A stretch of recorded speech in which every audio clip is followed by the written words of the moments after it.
Si pendant sa conception, c'est-à-dire avant son apparition dans l'univers, il était demandé au futur être pensant s'il désire atterrir dans une société où il choisira ce qu'il mangera durant toute sa vie, ou s'il désire atterrir dans une société où il devra se contenter de choisir celui qui choisira pour lui durant toute sa vie,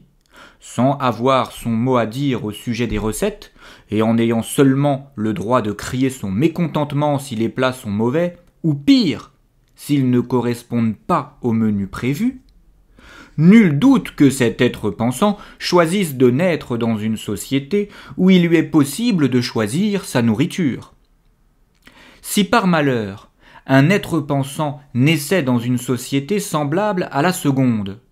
alors son devoir serait de tout faire pour la quitter et pour rejoindre la première.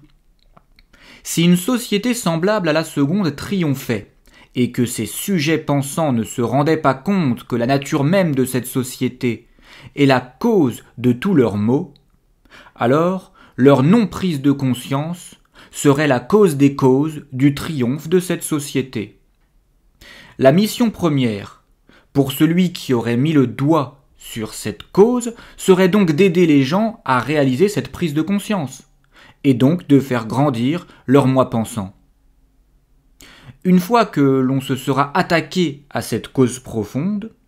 ses conséquences disparaîtront toutes les unes après les autres, y compris celle-ci. Nous offrons le pouvoir à des maîtres. Mais pour qu'un être pensant comprenne cela et décide de s'attaquer à la racine du mal, il faut qu'il pense, justement. Il ne serait pas étonnant que dans une société semblable à la seconde, tout soit fait par les puissants pour empêcher les gens de penser, et ce, dès leur arrivée dans cette société.